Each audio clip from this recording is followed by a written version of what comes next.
आप भी देखिए जी न्यूज की असली कश्मीर वाली खबर को देखने के बाद क्या प्रतिक्रिया रही सड़क से लेकर संसद तक।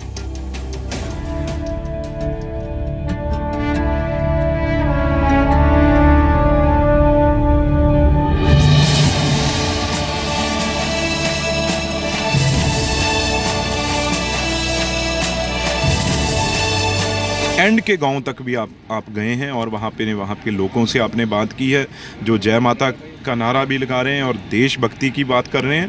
तो बहुत बड़ा, क्योंकि कई चैनल्स, मैं देखता हूँ मीडिया में ऐसी न्यूज़ आती हैं, वो हमेशा पाकिस्तान के हक़ की बात करते हैं, आर्मी के अगेंस्ट की बात करते हैं, सेंट्रल फोर्सेस की अगेंस्ट बात करते हैं। लेकिन सेंट्रल फोर्सेस का जो आप प्रोग्राम दिखा रहे हैं, उससे फोर्सेस का उत्साह भी बढ़ेगा और जो कश्मीरी है, जो असली कश्मीरी है, उसको आप दिखा रहे हैं वो भारत के साथ है। इसलिए और लोग हैं वो मजबूती से सामने आएंगे और जो चंद लोग हैं इनको जो हमेशा इनको दिखाते रहते हैं, इनकी बड़ी बड़ी बातें दिखाते रहते हैं, उसको बहुत बड़ी, इससे मैं समझता हूँ उनको चोट लगेगी। जी न्यूज़ का अभिनंदन करता हूँ कि वो कश्मीर के अंदर जो धरातल की सच्चाई है उसको दिखा रहे हैं। इसमें जो लोग आरोप लगाने में माहिर हैं, जो आज विपक्ष में बैठे हैं, ये उन्हीं का मिसरूल था। ये उन लोगों की बहुत बड़ी विफलता थी कि पिछले 6 दशकों में वो कश्मीर को अपना नहीं बना पाए। जी न्यूज़ के द्वारा जो ये कार्यक्रम चलाया जा रहा है, मैंने भी उसका अवलोकन किया है और वो कार्यक्रम निश्चित रूप से अच्छा है। सरासर गलत बात है कि कश्मीर में जो लोग रहते हैं वो भारत सरकार के साथ नहीं है। ये तो कुछ महज अलगाववादी तत्व हैं जो इस तरह का दुष्प्रचार कर रहे हैं।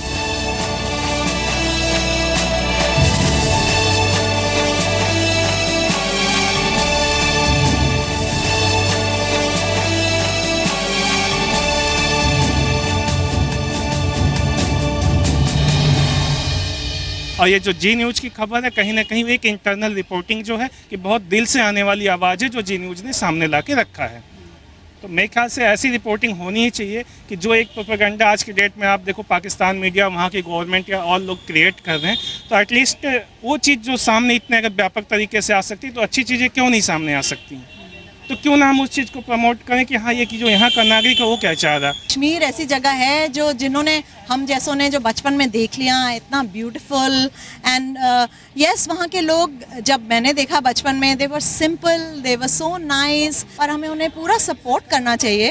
अब वो हमें रीच आउट कर रहे हैं, अगर वो बोल पा रहे हैं ऐसा, तो हमें पूरा सपोर्ट करना चाहिए। आई मीन गवर्नमेंट को करना चाहिए, क्योंकि गवर्नमेंट ही राइट सपोर्ट दे पाएगी। खुशी हुई है देख कर के वहाँ पे लोग हैं जो हमारे देश से, अपने देश से प्यार करते हैं, मोहब्बत करते हैं, और देशभक्ति वहाँ पे लोगों में अभी भी बाकी है।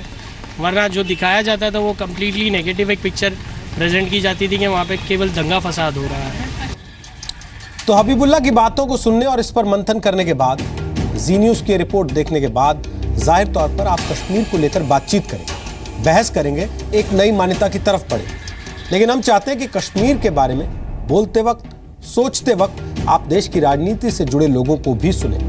बेशक हबीबुल्ला बेधड़क होकर कश्मीर के दुश्मनों को चुनौती दे रहे हैं, लेकिन देश की सबसे बड़ी पंचायत में जब कश्मीर पर चर्चा हो रही है तो वहां क्या बातें हो रही हैं, जरा ये भी सुनिए।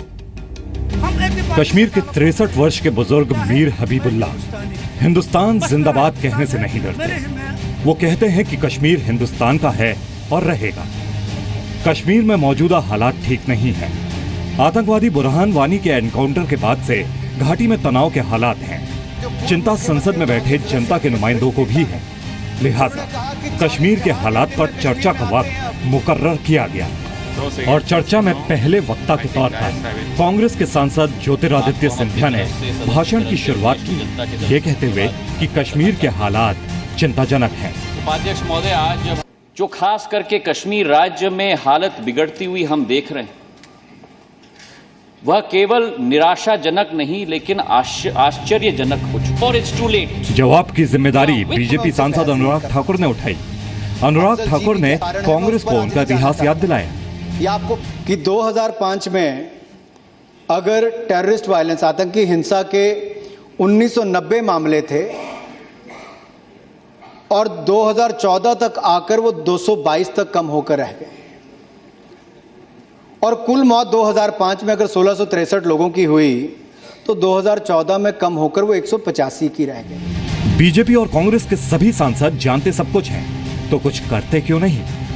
कश्मीर में 44 लोगों की मौत हुई, सुरक्षा बल के लोगों को बेरहमी से मार दिया गया।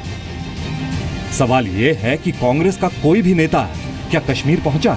शायद नहीं। ज्योतिरादित्य सिंधिया ने यह भी कहा कि देश में सांप्रदायिकता का माहौल है।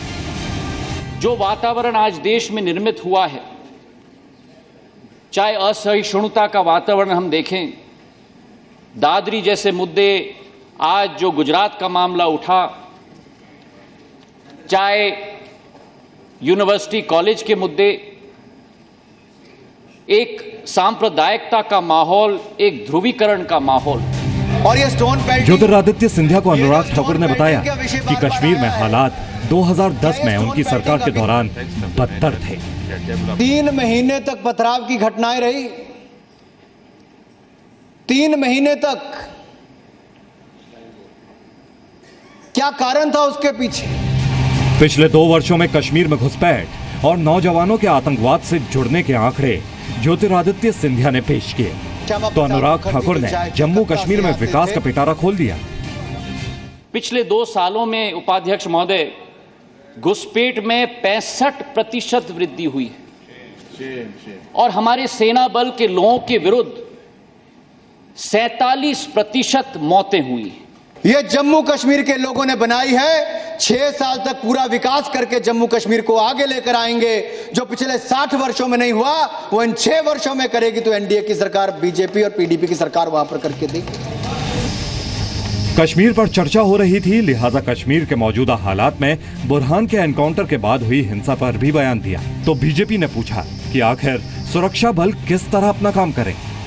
जुलाई को जब हिजबुल मुजाहिदीन के आतंकवादी की समाप्ति हुई, उसके बाद जो घाटी में एक भय का वातावरण और एक माहौल दर्शाया, उस माहौल में जो मुठभेड़ हुए हैं उसमें 44 हमारे नागरिकों की जान गई है और 3140 लोग, जिसमें 1500 सेना बल के लोग हैं उपाध्यक्ष महोदय, आज घायल हो चुके हैं। जब आपकी पुलिस चौकी पर आकर कोई आपके हथियार छीने, आपके सुरक्षा बलों पर कोई लगातार पथराव करे, आपकी गाड़ियों से आपको उतारकर फेंका जाए, पेट्रोल बम आपके ऊपर फेंके जाएं, आपके ऊपर लगातार हमले किए जाएं, तो आपके सुरक्षा बल क्या करेंगे?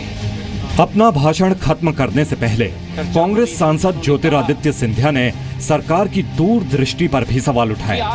लेकिन एक बात जो उनके भाषण से गायब रही वो ये कि कश्मीर के हालात पर सुधार के क्या उपाय होने चाहिए। सवाल यह है कि क्या कश्मीर कांग्रेस का नहीं है? कश्मीर में अमन चैन स्थापित हो, इसकी जिम्मेदारी कांग्रेस की नहीं है। सेना बल के लोग जानते थे कि अनंतनाग के उपचुनाव के बाद इस आतंकवादी का समाप्ति किया जाएगा, तो क्या वो प्रतिक्रिया की क्षमता की सोच विचारधारा इस सरकार के पास नहीं थी? ये प्रश्न हम पूछना चाहते हैं।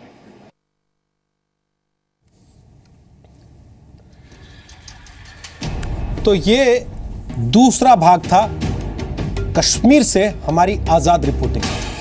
आज रात 9 बजे इस आजाद रिपोर्टिंग का तीसरा हिस्सा हम आपको दिखाएंगे, जहां कश्मीर के बच्चे जेएनयू में आजादी के नारे लगाने वाले लड़कों को बताएंगे देशभक्ति क्या होती है। देखना ना भूलिए। फिलहाल के लिए इतना ही।